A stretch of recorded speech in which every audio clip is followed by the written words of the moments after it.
Couple of weeks ago, I arrived in Casper, and my intent was to get started in an RV sales position.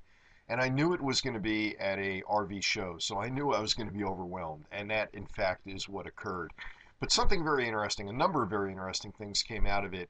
One of which was meeting the factory representative from Outdoors RV and really getting to know some of their product. And what I found interesting about it is their focus is on the quality of construction, and it really is kind of a primer on what to look for when you're looking for a travel trailer or a fifth wheel.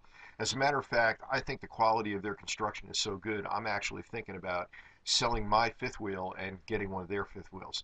But without any further delay, what I want to do is introduce you to a gentleman named Troy Johnson, and I want you to listen to what he has to say because he's going to talk about some of the things that you might want to be thinking about when you're looking at a travel trailer or a fifth wheel.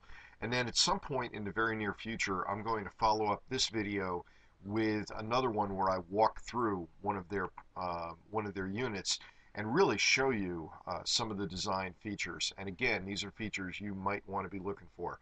So without any further delay, here's Troy. We're here with Troy Johnson. He's the manufacturer rep for Outdoors RV, and we're standing in front of a Timber Ridge trailer model. Troy, how long has this company been around? I understand it's a newcomer to the industry. Yeah, we started off in 2009 with the idea of being a better built, better featured, better insulated product in the market. Now, have you been with the company since its inception? I started a year after the company got started. And what attracted you to the company? Well, I've always been in the RV industry since I got out of college, and it really impressed me of the quality of the product. Actually using the product is something that the company requires for us to go out and use the product and be proactive as far as asking people what they like, what they don't like, what do they think the manufacturer could do better, and then use that to develop our product rather than just trying to build the cheapest product out there. So you've repped other companies before in the past? Yes, I have. How do you feel about repping this company compared to prior probably competitors of this company? How does it work for you? Absolutely. It's apples to oranges, as some people might say. So many manufacturers focus only on the cost and what price point they're going to hit their trailer to the market at. We look at things differently. If there's a benefit to the customer, it doesn't matter what it costs. We're going to put it in there, and whatever that price is what it lands at the market. Cool. Now, I've seen some of your videos that you've put up on the Outdoors RV site. Yes. There's a tremendous amount of information, and the consumer can go there and easily have 30 or 40 minutes of viewing pleasure learning about the product. But if there were 4 or 5 things that you'd say you're most impressed by or proud about that Outdoors RV has implemented in their line, could you identify 4 or 5 quick things for us? Yeah, absolutely. You can get more information on the videos, but starting off with our chassis. You can feel free to show us. I'll walk with you. Yeah, we have a custom-built off-road chassis. Simple things like the A-frame, the way it attaches to the front. Everything's built per floor plan for weight distribution and towability. Our wall construction, using a 2-inch bonded aluminum frame wall.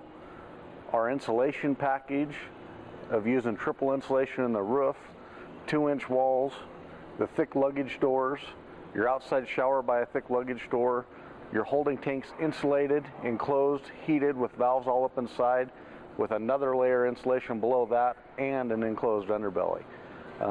Go ahead. You were telling me that the 2-inch insulation is a high-density foam? Yes, it is.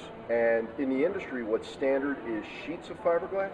Well, there's a couple different things that you can find in the industry. You can find a wall like this that will have the Pink Panther fiberglass insulation, or what you can find is lower density foam in the wall. But the trend in today's industry is taking this wall and shrinking it down to 1 inch or 1.5 inches, where we still believe in the 2-inch wall. It's kind of a gimmick, I feel, because looking at this trailer, you can't tell how thick the wall is until you start looking in the doorways, in luggage compartment areas. Then you can find out the true thickness of that wall, but many manufacturers hide that from consumers. And I know you were relaying to me that one of the products you make is a fifth wheel, which I personally might be looking at. Yeah, it's a real nice product, our Glacier Peak.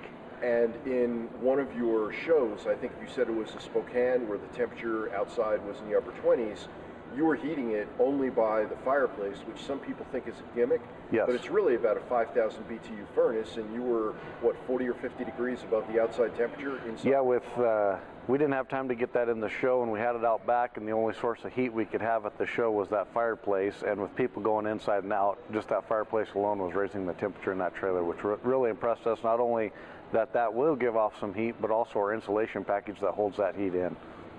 Any other final words of encouragement you want to give a prospective trailer or fifth wheel buyer as to what they should be looking at to know and recognize the difference between, let's say, an outdoors RV and most of the rest of the competition? Well, exactly. You know, I would start off by watching our videos. That's really going to give people some things to look at when they're out doing their buying process. One thing I hear quite often out in campgrounds is, you know, people that have other products may love their floor plan, but they tell me they were misled on what they got. And that can be from how the trailer's going to tow, to how long they're going to be able to last on their tanks, you know, to there's no place for a pot and pan drawer in the trailer. So just really, when you're out there doing your buying process, make sure to sit down and picture yourself using that trailer, and make sure that the things that you're going to want to take with you are going to be able to fit in that product. Outstanding. Hey, Troy, thank you very much for your time, and at some point I'm going to do a walkthrough on this, and I'll share a few more features, but this is a great introduction to outdoors RV. Thank you. Thank you.